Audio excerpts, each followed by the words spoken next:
Hello everyone, welcome to our YouTube channel. हमारा आज का सेशन मॉक टेस्ट पेपर पे है और आज हम लोग मई 2020 के मॉक टेस्ट पेपर पे डिस्कशन करने वाले हैं। जैसा कि हमने पहले भी बताया था कि 2020 में ड्यू टू कोविड सिर्फ 2 ही मॉक टेस्ट पेपर इंस्टीट्यूट ने अपलोड किए थे। तो अक्टूबर 2020 का मॉक टेस्ट पेपर हमने ऑलरेडी डिस्कस कर लिया और आज हम लोग मई 2020 का मॉक टेस्ट पेपर डिटेल में डिस्कस करने वाले हैं। तो चलो फिर जल्दी से अपना आज का सेशन स्टार्ट करते हैं, जहाँ हमारे पास सबसे पहला क्वेश्चन है find the number of observation between 250 and 300 from the following data. अब देखो बिटवीन बोला है तो ये मोर देन 200 है, more than 250, more than 300, more than 350। तो 250 से 300 के बीच में तो ये हो जाएगा कि 250 से ज़्यादा कितने हैं 38 और 300 से ज़्यादा कितने हैं 15। तो इन दोनों के बीच का जो डिफरेंस आएगा वही तो आएगा 250 एंड 300 के बीच के नंबर ऑफ ऑब्जर्वेशन। तो ये हो जाएगा 23, दैट इज करेक्ट आंसर होगा B 23। Next, the difference between upper limit and lower limit of a class is called class interval. अच्छा, कुछ स्टूडेंट्स की रिक्वेस्ट थी कि ma'am statistical description of data पे भी आप क्लास अपलोड कर दीजिए।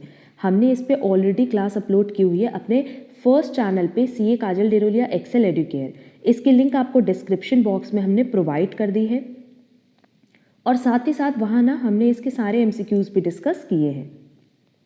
Next, the following data relate to the marks of a group of students. How many students got marks more than 30। 30 से ज़्यादा मार्क्स कितने हैं, कितने लोगों के हैं? तो सिंपली देखो 30 से बिलो कितने 65 और 50 से बिलो कितने 100। तो इनके बीच का जो डिफरेंस है वो कौन लोग होंगे जो 30 से ज़्यादा मार्क्स गेन किए होंगे। तो सिंपली आंसर कितना हो जाएगा 35, दैट इज करेक्ट आंसर होगा C. Next, median of a distribution can be obtained from. हमने ये क्वेश्चन बहुत बार डिस्कस किया है, either from less than type ogives और more than type ogives.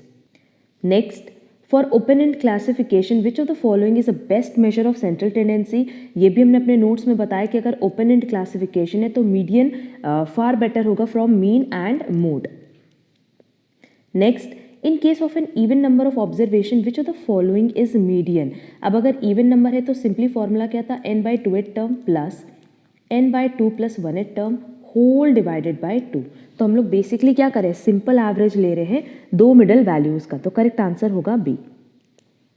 Next, for a moderately skewed distribution which of the following relationship holds. ये भी point हमने बहुत बार डिस्कस किया है। सीधे सीधे हो जाएगा mean minus mode is equal to 3 mean minus median, और यही फॉर्मूला आप लोग याद भी रखना, करेक्ट आंसर होगा A. Next, two variables x and y related हैं और मीडियन दिया हुआ है तो मीडियन ऑफ वाई निकाल लेंगे, क्योंकि अगर हम लोग मीडियन की बात करें तो median major of central tendency है तो ये ओरिजिन से भी अफेक्ट होगा एज वेल एज स्केल से भी अफेक्ट होगा। तो median of Y is equal to क्या हो जाएगा 2 मीडियन ऑफ एक्स माइनस 3। मेरे पास ऑलरेडी मीडियन ऑफ एक्स दिया हुआ है, इसको सॉल्व करके आंसर आएगा, नहीं ये 40 - 3 है ना, 37 करेक्ट आंसर होगा, दैट इज करेक्ट आंसर होगा C. Next, if the relationship between two variables u and v given है and arithmetic mean of u दिया, तो क्या हम अरिथमेटिक मीन ऑफ v निकाल सकते हैं? हाँ निकाल सकते हैं, बहुत ही सिंपली। यहाँ पे ये बेसिकली इक्वेशन हो गया लाइन इक्वेशन। हम ये मानेंगे कि v का भी मीन है तो u का भी मीन है और u के मीन की वैल्यू दी हुई है 10। ये हो जाएगा -20 - 7, करेक्ट आंसर आएगा सी -27। Next, the appropriate major of dispersion for open end classification. अभी जो हमने मीडियन बताया था वो था हमारा मेजर ऑफ सेंट्रल टेंडेंसी। अब कह रहा है मेजर ऑफ डिस्पर्जन के लिए कि ओपन एंड क्लासिफिकेशन के लिए सबसे बेस्ट कौन सा होगा, standard deviation, mean deviation, quartile deviation या all of these measure. No doubt quartile deviation, क्योंकि अगर हम लोग मेजर ऑफ सेंट्रल टेंडेंसी में मीडियन ले रहे हैं तो मेजर ऑफ डिस्पर्जन में बट ऑब्वियस क्या लेंगे, वो लेंगे जो पार्टीशन वैल्यूज से रिलेटेड हो, क्योंकि मीडियन और पार्टीशन वैल्यूज बेसिकली क्या आपस में कनेक्टेड है। तो करेक्ट आंसर होगा सी। और इसी तरीके से आप लोगों को भी चीज़ें रिटेन करनी है। If R X R Y denote ranges of X and Y respectively और इक्वेशन दिया है तो what would be the relation between X and Y. बहुत सिंपल है, अब क्योंकि रेंज मेजर ऑफ डिस्पर्जन है तो ये ओरिजिन से अफेक्ट नहीं होता, सिर्फ स्केल से अफेक्ट होता है। बट क्या स्केल की साइन से अफेक्ट होगा? नहीं। और हम कह सकते हैं y is equal to -3/2x, इससे तो कोई मतलब है नहीं। और इसको हम फर्दर कैसे लिख सकते हैं, range y is equal to mod -3/2 range x, ये मॉड ओपन होते ही क्या हो जाएगा 3/2 और फर्दर ये हो जाएगा 2 range y is equal to 3 range x, जो कि हमारे पास ऑप्शन सी में दिया है, तो करेक्ट आंसर होगा सी।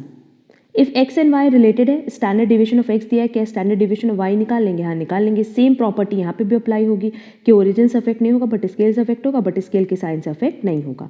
तो हम डायरेक्ट वैल्यू ले रहे हैं कि हो जाएगा standard division y is equal to mod 2/3 standard division x जिसकी वैल्यू दी है 9, मॉड ओपन करेंगे तो ये हो जाएगा 2/3 मल्टीप्लाई बाय 9 और करेक्ट आंसर होगा बी 6।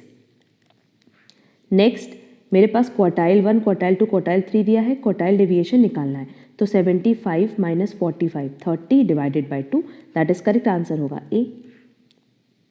नेक्स्ट मेरे पास इक्वेशन दिया है, क्वार्टाइल डेविएशन ऑफ x दिया है, क्या हम क्वार्टाइल डेविएशन ऑफ y निकाल सकते हैं बहुत आराम से। अगेन ये मेजर ऑफ डिस्पर्जन है तो ये ओरिजिन से अफेक्ट नहीं होगा, सिर्फ किससे अफेक्ट होगा, स्केल से अफेक्ट होगा। तो y is equal to -3/4x, और हम कैसे लिख सकते हैं, quartile deviation of y is equal to 3/4 और क्वार्टाइल डेविएशन ऑफ x कितना है 16, तो ये हो गया 4, करेक्ट आंसर आएगा 12, दैट इज करेक्ट आंसर होगा D 12।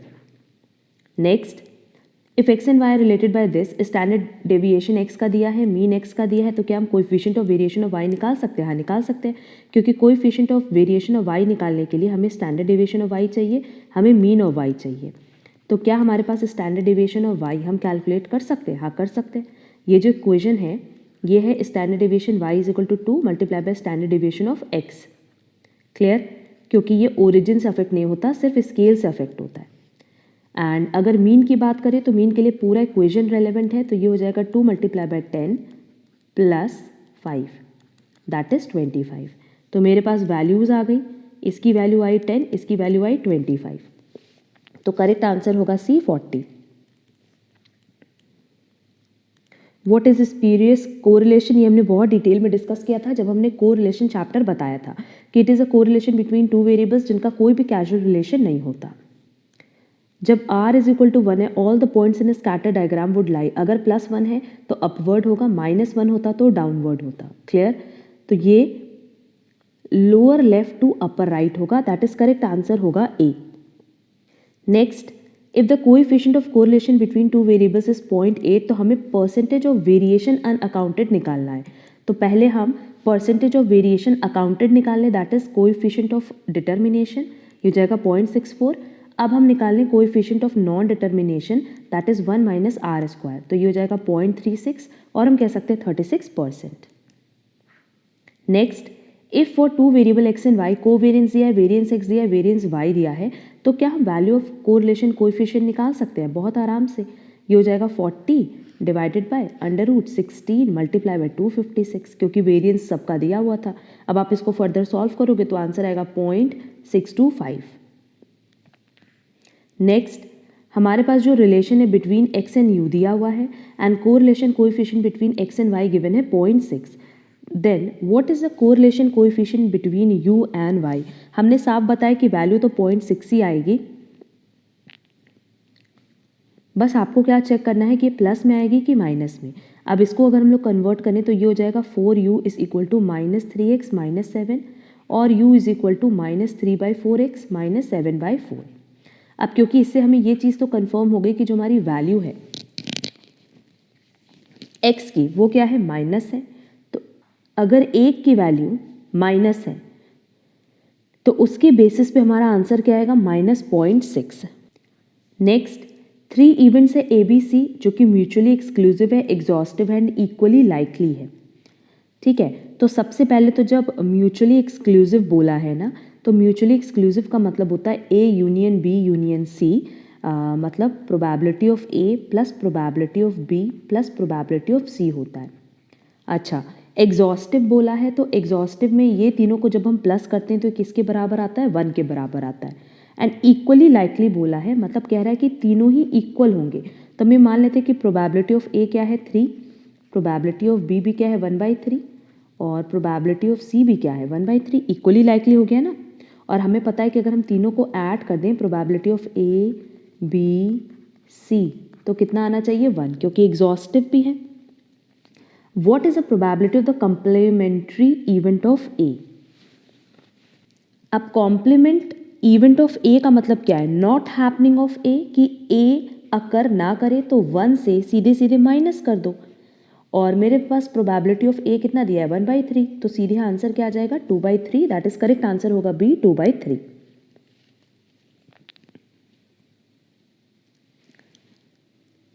Next, what is the chance of picking a spade or an egg card not of a spade from a pack of 52 cards। Simple है, कह रहा है कि जो प्रोबेबिलिटी ऑफ ए है, मान लो हम स्पेड की बात कर रहे हैं तो टोटल स्पेड के कार्ड्स कितने होते हैं 13, एंड प्रोबेबिलिटी ऑफ बी मतलब ए का, बट यहाँ पे कह रहा है कि स्पेड का हम लोग ए का यहाँ नहीं लेंगे तो 3 ही ए का हुआ, ठीक है। And probability of A intersection B क्या हो जाएगा 0, क्योंकि इन दोनों में क्या कुछ भी कॉमन है, नहीं है। बस अब हम लोग probability of A union B निकाल लेते हैं। ये हो जाएगा 13/52, क्योंकि 52 कार्ड्स होते हैं, 3/52 माइनस 0। जब आप इसको फर्दर सॉल्व करोगे तो आपका आंसर आएगा 4/13। क्वेश्चन नंबर 83 भी हम होल्ड कर रहे हैं क्योंकि प्रोबेबिलिटी का बहुत इंपॉर्टेंट क्वेश्चन है, तो इसको हम अलग से ही अपलोड करेंगे। जैसा कि हमने अक्टूबर 2020 के एक क्वेश्चन में बोला था, वैसे ये वाले क्वेश्चन को भी आप लोग होल्ड कर लेना। Next, the probability that an accountant's job applicant has a BCom degree 0.85, CA degree 0.35 and that he is both BCom and CA is 0.25 out of 500 applicants. How many would be BCom और CA? अब देखो हमसे कह रहा है BCom और CA कितने होंगे, तो probability of A union B बोला है। मान लेते हैं कि जो प्रोबेबिलिटी ऑफ A है कि उसके पास BCom डिग्री है 0.85, प्रोबेबिलिटी ऑफ B की CA डिग्री भी है 0.30, एंड प्रोबेबिलिटी जो है A इंटरसेक्शन B की कि उसके पास दोनों की डिग्री है 0.25। तो क्या हम प्रोबेबिलिटी ए यूनियन बी नहीं निकाल सकते? बहुत आराम से निकाल सकते हैं। 0.85 प्लस 0.30 माइनस 0.25, इसको सॉल्व करेंगे तो आंसर आएगा 0.90। Next, Rupesh is known to hit a target in 5 out of 9 shots. तो प्रोबेबिलिटी ऑफ रुपेश या प्रोबेबिलिटी ऑफ आर क्या हो जाएगी 5/9, whereas David is known to hit the same target in 6 out of 11 shots. तो probability of David कितनी हो गई 6/11। What is the probability that the target would be hit once they both try. दोनों की बात कर रहा है तो हम लोग प्रोबेबिलिटी ए इंटरसेक्शन बी निकाल सकते हैं, क्योंकि मेरे पास प्रोबेबिलिटी ऑफ ए दिया है 5/9 और प्रोबेबिलिटी ऑफ बी भी दिया है 6/11, दैट इज 30/99। बस अब प्रोबेबिलिटी ए यूनियन बी निकाल लो। ये 5/9, 6/11 माइनस 30/99, इसको सॉल्व करेंगे तो आंसर आएगा ए 79/99। क्वेश्चन नंबर 86 अब बहुत आराम से आप लोग सॉल्व कर सकते हो, क्योंकि सेम पैटर्न में मैं बहुत बार क्वेश्चन सॉल्व करवाया हुआ है। तो ये क्वेश्चन आप लोग खुद ही से सॉल्व कर लेना और इसका करेक्ट आंसर आएगा D. Next, in a business venture a man can make a profit of 50,000 और incur a loss of 20,000। The probabilities of making profit और incurring loss from the past experience दिया हुआ है। तो एक्सपेक्टेड प्रॉफिट क्या हो जाएगा, सिंपल है, हम कह रहे हैं कि 50,000 होने की प्रोबेबिलिटी है कितनी 0.75, और 20,000 होने का लॉस है कितना 0.25। तो इसको सॉल्व कर लेंगे, मेरे पास एक्सपेक्टेड प्रॉफिट आ जाएगा 32,500, दैट इज करेक्ट आंसर होगा D. Find the probability of a success for the binomial distribution satisfying the following relation। अब कह रहा है कि having the parameter n as 6, मेरे पास पैरामीटर भी दिया हुआ है। अब क्योंकि बायनॉमियल डिस्ट्रीब्यूशन है और हमसे क्वेश्चन में क्या कह रहा है p फाइंड आउट करने के लिए कह रहा है। देखो यहाँ पे सीधे सीधे फॉर्मूले पे वैल्यू रखेंगे 4, n कितना है 6, c 4, मेरे पास p की वैल्यू नहीं है टू द पावर 4 और q की भी वैल्यू नहीं है power 2, is equal to 6c2 p to the power 2 q to the power 4। अब इसको हम लोग पूरा सॉल्व करेंगे तब हमारे पास आंसर आएगा, ये हो जाएगा 4। 6c4 को हम लोग कैसे सॉल्व करेंगे, 6 multiply by 5 divided by 4 factorial, यहाँ पे भी 4 फैक्टोरियल है, मल्टीप्लाई बाय 2 मल्टीप्लाई बाय 1। और p to the power 4 q to the power 2 तो रहेगा ही, इज इक्वल टू 6c2 को सॉल्व कर लेंगे तो 6 multiply by 5 multiply by 4 factorial divided by 4 factorial multiply by 2 multiply by 1 और ये हो जाएगा p square q to the power 4। अब अगर देखा जाए तो ये पोर्शन और ये पोर्शन कट जाएगा एज इट इज़ है, ये कट जाएगा तो यहाँ p स्क्वायर बचेगा और ये कट जाएगा तो यहाँ q स्क्वायर बचेगा। 4p square is equal to q square और हम लिख सकते हैं 4p square is equal to 1 minus p square. 4p square is equal to 1 plus p square minus 2p और इसको फर्दर सॉल्व करेंगे तो ये इधर आ जाएगा 3p square is equal to 1 minus 2p और 3p square plus 2p minus 1 is equal to 0।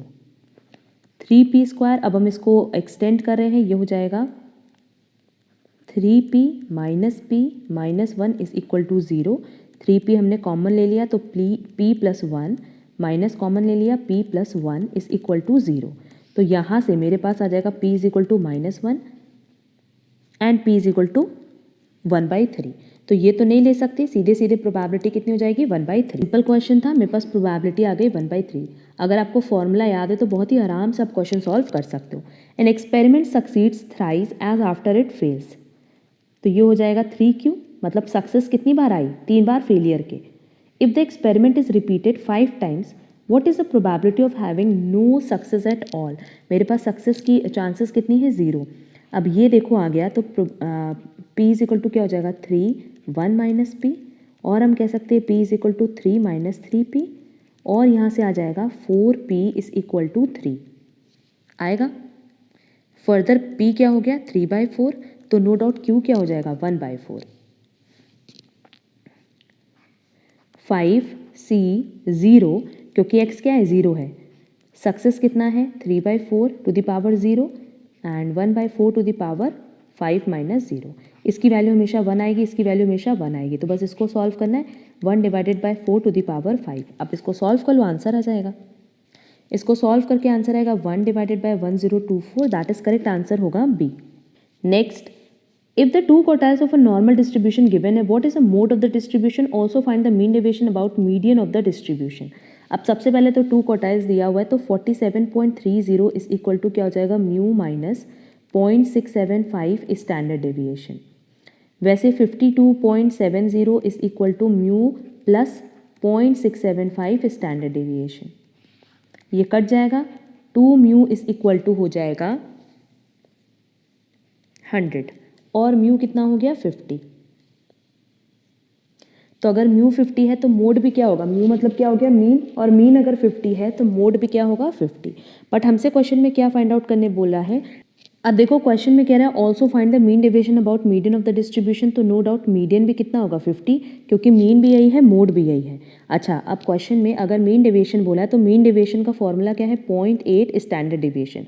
और अभी जो 2 इक्वेशन हमने बनाया था ना उसकी हेल्प से जब आप स्टैंडर्ड डेविएशन फाइंड आउट करोगे, क्योंकि म्यू की वैल्यू कितनी आई थी 50 आई थी, तो किसी भी इक्वेशन में रख देना, आपका स्टैंडर्ड डेविएशन का वैल्यू आएगा 4। तो सीधे मीन डेविएशन कितना हो जाएगा 0.8 मल्टीप्लाई बाय 4 और इसको फर्दर सॉल्व करोगे तो आंसर आएगा 3.20, दैट इज करेक्ट आंसर होगा सी। नेक्स्ट,